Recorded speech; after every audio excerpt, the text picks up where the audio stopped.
Merci pour votre coopération jusqu'à présent. J'espère que vous avez pu choisir votre langue de choix avec l'interprétation. J'espère que vous avez profité de vos discussions en groupe. J'aimerais vous remercier d'avoir participé et d'avoir partagé vos perspectives et vos idées dans ces groupes. Maintenant, dans cette partie de la séance plénière, un animateur de chaque groupe va partager un résumé de la discussion de son groupe. Moi, je vais animer cette partie pour me présenter. Je suis Erva, je viens de la Turquie et je travaille avec les Nations Unies, le grand groupe pour les enfants et les jeunes. Et je suis l'un des points focaux aussi pour les affaires mondiales. Et oui, bonjour, Urva, bienvenue. J'espère que vous avez profité de vos discussions en groupe et j'ai hâte d'entendre vos comptes rendus. Je m'appelle Omar, je suis de la Turquie, je suis un plaidoyer défenseur des jeunes et je travaille pour une association des services psychologiques, APSA. Merci à vous, Urva. Merci. J'aimerais rapidement commencer à entendre les comptes rendus de chaque groupe. Je commence avec le groupe du Moyen-Orient et de l'Afrique du Nord, donc la séance MENA, qui a été en arabe. Et Zanaïb va donc donner le compte rendu de ce groupe. Elle est chercheuse en matière de santé publique. Oui, bonjour. Dans notre groupe de discussion, la séance de discussion, nous avons discuté des chapitres 4 et 5. On a eu un groupe de participants très divers de la région MENA, l'Afrique du Nord et Moyen-Orient.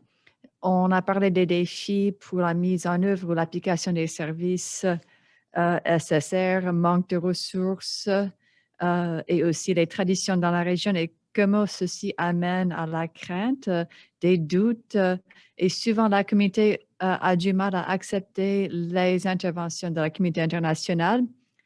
Donc, il faut faire plus de sensibilisation au niveau de la communauté. Et aussi, un autre défi, c'était le manque d'accès aux services de santé reproductive et sexuelle.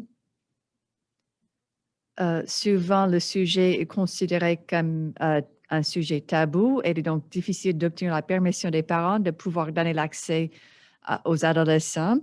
Et au-delà des services de santé, on a parlé du besoin d'intégrer les services de santé avec d'autres secteurs comme l'éducation.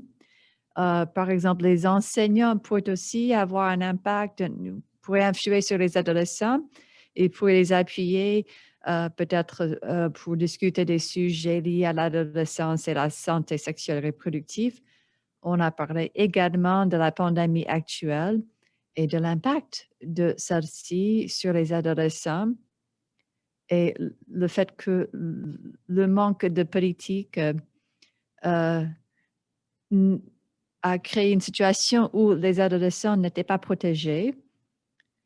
Un autre sujet discuté en lien avec la pandémie, c'est qu'il faut décentraliser davantage les services pour pouvoir vraiment atteindre tous les groupes d'adolescents. Merci pour avoir respecté le temps aussi. Maintenant, j'invite Amit pour faire le compte rendu de l'autre groupe MINA qui était tenu en anglais.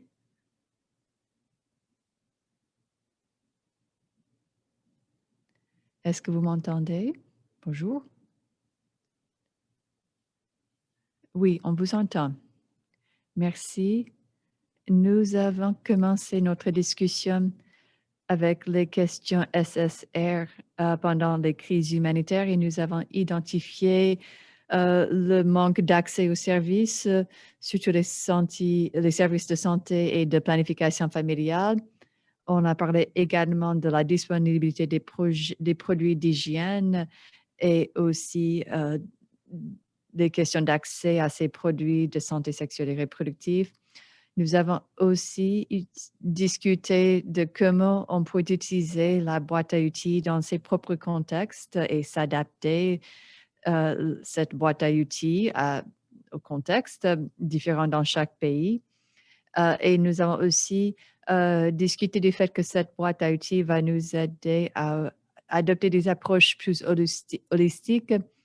Nous avons également parlé des priorités de SSR dans les situations de crise humanitaire et les participants ont parlé du dispositif minimum de services dans le contexte de crise.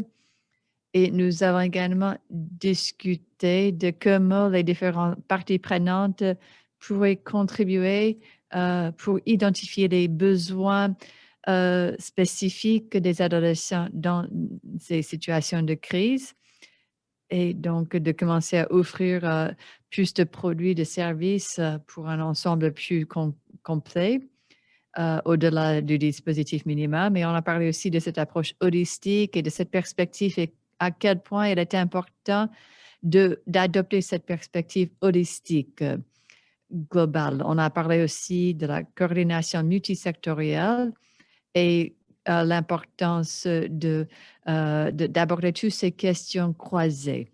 Merci, Amit. Maintenant, on passe à Pauline, pardon, du groupe de l'Afrique de l'Est et l'Afrique centrale pour donner le compte rendu de cette discussion. À vous la parole, Pauline. Est-ce que vous m'entendez, Pauline? Allez-y, merci. Vous êtes en sourdine, Pauline. Est-ce que vous pouvez activer votre micro?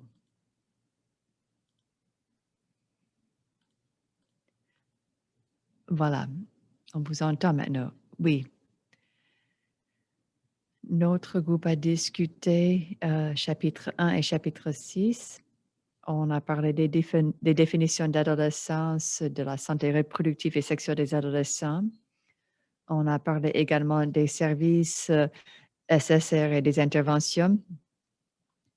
Nous avons parlé des sous-groupes d'adolescents qui sont les plus vulnérables et les conditions et les barrières auxquelles les adolescents sont confrontés pour avoir accès aux services de santé sexuelle et reproductive. Chapitre 6, où on a parlé des services et des interventions.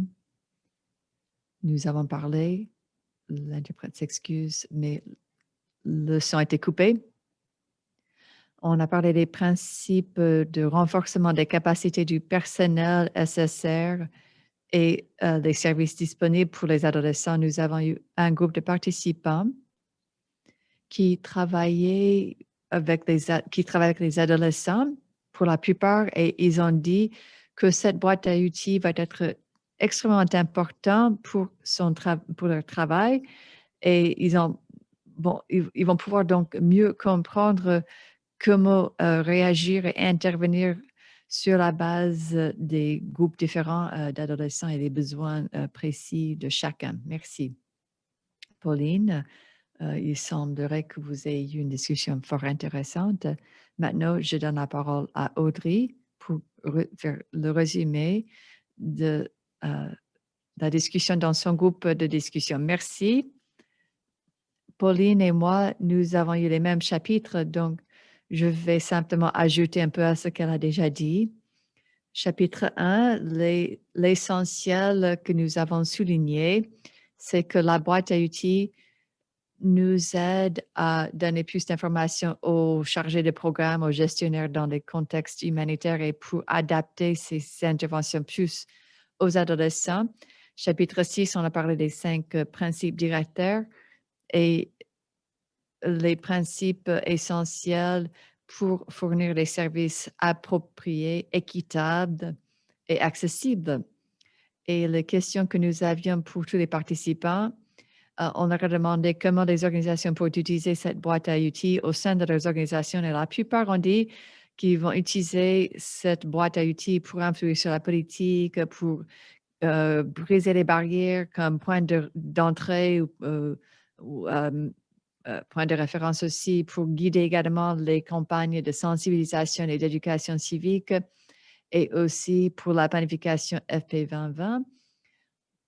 Nous pouvons également adapter nos programmes pour répondre aux besoins uniques des adolescents avec une participation significative, comme nous voyons actuellement au Kenya, et de voir comment nous pouvons intégrer davantage les adolescents dans ces discussions, ce qui est lié à l'aspect du fait que cette boîte à outils euh, vise à avoir plus de participation significative des jeunes.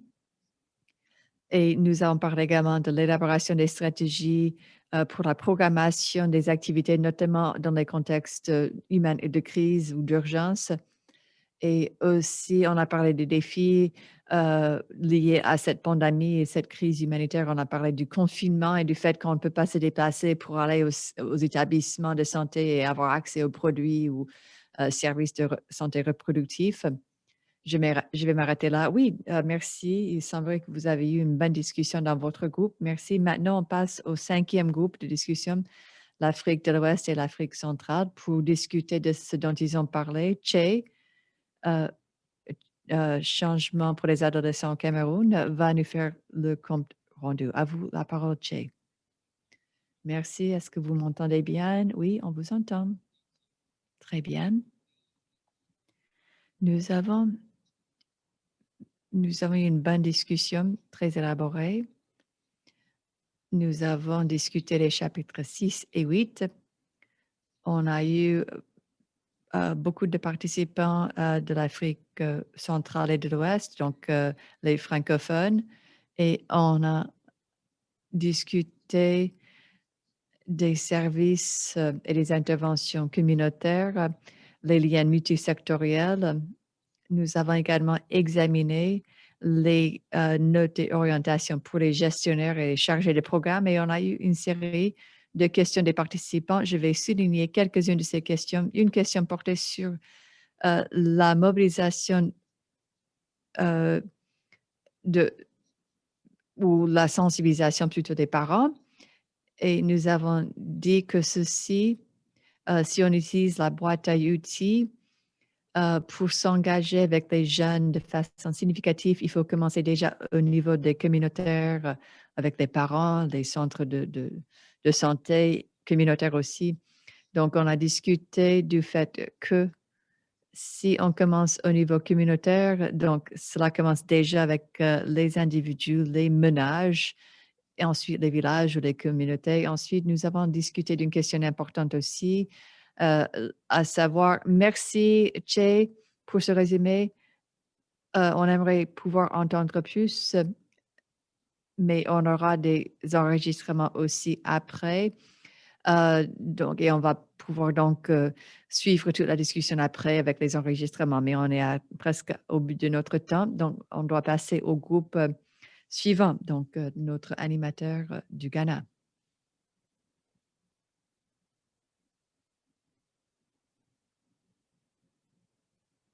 Oko, est-ce que vous êtes là, Oko? Ou quelqu'un qui était avec le deuxième groupe de l'Afrique de l'Ouest et centrale? Sinon, je vais passer à un autre groupe.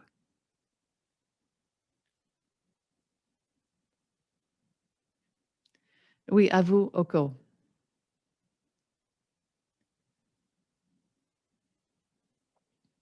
On ne vous entend pas, Oko. Est-ce que vous êtes connecté avec deux appareils, peut-être? Essayez d'utiliser le micro de l'autre. Oui, est-ce que vous m'entendez maintenant? Oui, oui, oui. Allez-y. Très bien. J'étais avec le groupe de l'Afrique de l'Ouest et centrale et dès le départ, nos participants étaient un groupe de jeunes et de professionnels très dynamiques et pour répondre à des questions que nous avons posées, nous nous sommes rendus compte que le risque de violence accrue, surtout pour les jeunes filles, c'est quelque chose qui devient un problème de plus en plus urgent, notamment en situation de crise. Et il est plus difficile d'avoir accès aux services de santé. En temps normal, il y a des défis, mais en temps de crise, c'est d'autant plus difficile.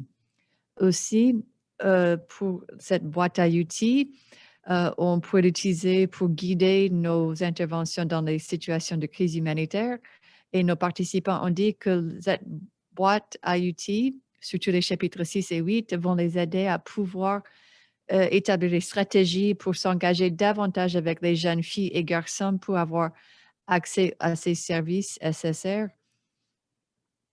Et aussi, la boîte va les aider à pouvoir aussi donner des exemples pratiques et avec les études de cas très pratiques qui sont fournies dans la boîte IoT. Ceci afin de pouvoir profiter ou tirer profit des bonnes pratiques utilisées ailleurs. Nous avons aussi parlé des programmes en Afrique centrale et de l'Ouest. Et ce qui était noté, c'est que cette boîte à outils va t'aider à renforcer les capacités des organisations de jeunes qui sont actives dans la région. Et aussi, ceci va nous aider aussi à pouvoir mieux documenter les cas ou les interventions. Pour les liens multisectoriels, l'un de nos participants a dit que ceci va l'aider à surmonter des défis car parfois il est difficile de suivre tous ces cas et donc ceci va lui aider à pouvoir surmonter cette barrière et avoir un meilleur suivi. Elle a aussi parlé de l'engagement avec les communautés pour euh, avoir plus de liens intégrés et multisectoriels. Maintenant, de manière générale, nos participants. Ok, je dois vous interrompre. Merci pour ce résumé. On est presque à court de temps. Je regrette donc on doit passer au groupe suivant. Donc, merci de nouveau. Maintenant, Amaziko, qui est une défenseuse des jeunes du Malawi, qui va résumer la discussion du groupe de l'Amérique latine et des Caraïbes et de l'Amérique du Sud. Merci, je voulais féliciter mon groupe. Vous étiez formidable, mais un résumé rapide de ce dont on a parlé. Oh, désolé. Oui, donc nous avons discuté des chapitres 3 et 7 et ce qui était très clair, c'est qu'il faut s'engager avec les jeunes et les adolescents de manière significative. Chapitre 3 porte donc sur la participation significative et on a demandé aux participants comment ils comptaient s'engager vis-à-vis des jeunes au sein de leurs services ou agences ou au sein des communautés. Et ils ont dit qu'ils pourraient le faire en donnant des informations authentiques et vraies par rapport à la santé sexuelle des adolescents pour que les adolescents puissent être mieux capables de prendre des décisions. Aussi, d'avoir plus d'engagement avec des espaces flexibles, souples pour s'engager de manière différente avec les adolescents dans des contextes différents, par des voies différentes, avec des poèmes ou des pièces de théâtre ou d'autres moyens, et d'identifier aussi différents groupes d'adolescents, sachant que les jeunes ne sont pas un groupe monolithique, et donc identifier des jeunes et certains groupes de jeunes et réagir en fonction de ces différents jeunes. Et on a parlé également d'engager les jeunes et de faire en sorte qu'ils soient impliqués à chaque niveau de la prise de décision. Et on avait un participant du Ghana qui a partagé le modèle de l'école de grossesse. Et si on traduit cela à la participation des jeunes, c'est une question de donner des informations aux jeunes pour qu'ils aient la capacité et les compétences de leadership pour pouvoir s'engager et pour savoir qu'ils peuvent dire et identifier et signaler s'ils ont utilisé comme symbole, le symbolisme. Désolé, Maziko, on doit vous interrompre, on n'a plus de temps. Je dois passer au résumé suivant, mais 2 points très intéressants. Maintenant, je passe à Archimède qui va faire un résumé en espagnol. Il y aura la traduction après. Donc, pour ceux qui sont sur les canaux français et arabe. Il y aura une petite pause en attendant l'interprétation en anglais de cet espagnol pour qu'on puisse ensuite interpréter l'anglais en français. Donc, il y aura de l'interprétation en français, mais il y aura une petite pause, un petit blanc avant.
Ah, Diana, vous êtes là? Oui, je suis là. Euh, Vous allez faire la traduction maintenant, n'est-ce pas? Oui, désolé. Donc, comme Archimédès disait, la participation significative pour les adolescents doit être donc significative, mais aussi il faut que les jeunes mènent ces processus, qui dirigent ces processus et pas simplement, il faut pas simplement écouter, mais il faut aussi que les jeunes puissent réagir et contribuer à résoudre les problèmes, à trouver des solutions avec cette connaissance, cette expérience, mais aussi il faut que cela vienne d'eux, pas uniquement nous les adultes, mais il faut que cela vienne des enfants, des adolescents eux-mêmes, les jeunes et les adolescents eux-mêmes. Il faut que ça soit quelque chose qui leur est imposé par nous, les adultes. Comment les impliquer? Il faut les impliquer dans des actions, dans les activités, des ateliers, des forums. Aussi, il faut les impliquer avec les organisations communautaires car on a déjà des décideurs au niveau des organisations communautaires, donc on pourrait impliquer aussi les jeunes dans ces décisions. Pour le chapitre 7, nous avons parlé du fait qu'il faut donc faire des analyses, des évaluations et peut-être affecter quelqu'un qui pourrait être chargé du suivi et d'évaluation des programmes. Il faut aussi euh, avoir plus la possibilité d'avoir des réunions avec eux pour pouvoir être tous autour de la même table avec les adolescents. Et euh, on a parlé de l'importance des données et de documenter au sein de nos organisations et ensuite d'avoir un partage ou échange d'informations avec les autorités gouvernementales et aussi d'impliquer davantage les jeunes dans l'évaluation des besoins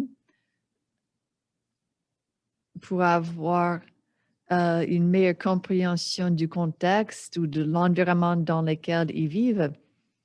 Et aussi, ceci pour nous donner plus de données pour élaborer des propositions d'intervention. On pourrait les aider aussi à identifier les risques dans les contextes différents.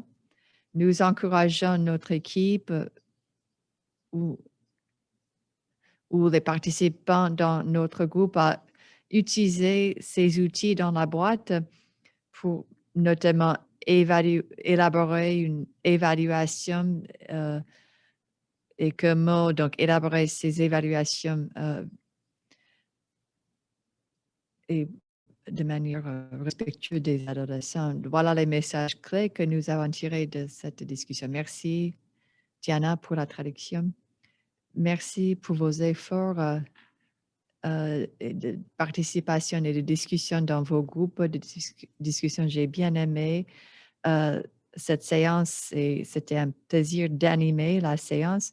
Nous aurons l'occasion aussi de revoir ce programme. Les enregistrements seront disponibles sous peu après le lancement.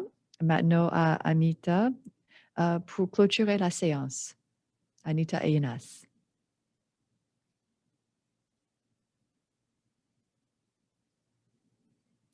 Bonjour, je suis Enas. Anita, tu es là? Oui, oui, je suis là aussi. Bonjour Anita. Bonjour.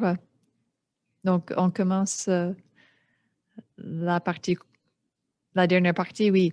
Donc, on arrive à la fin de notre lancement de la boîte à outils. On vous remercie de votre participation et nous espérons que vous ayez pu tirer plus d'informations ou de perspectives quant à l'utilisation ou l'utilité de cette boîte à outils pour vous et vos organisations lorsqu'il s'agit de services et d'informations de santé reproductive et sexuelle pour les adolescents dans les contextes humanitaires.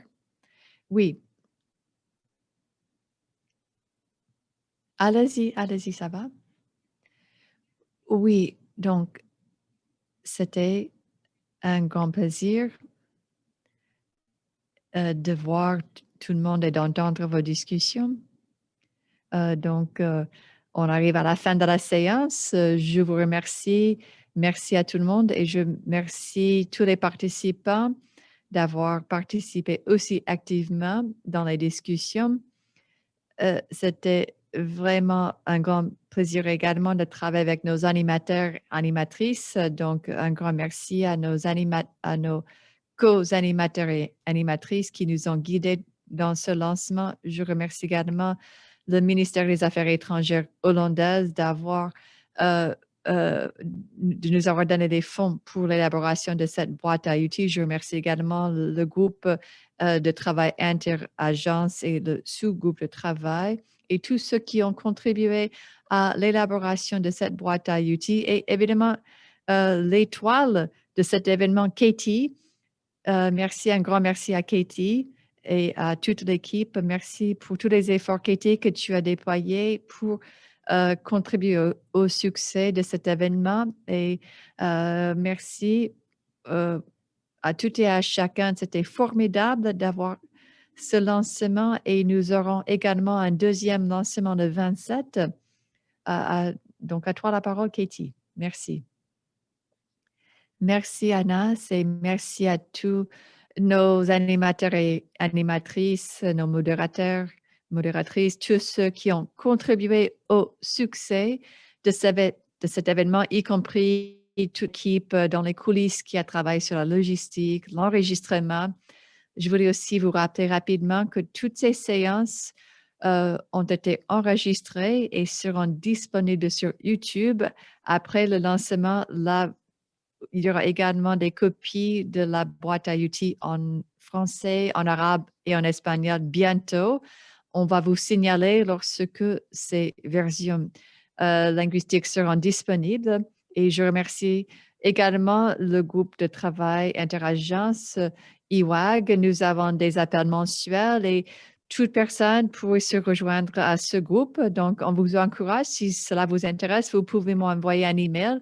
Mon adresse est en bas de l'écran et je vais le taper également dans la boîte à discussion. Je suis désolée qu'on a dépassé notre temps, mais c'était quand même parce que nous avons eu tellement de bonnes discussions.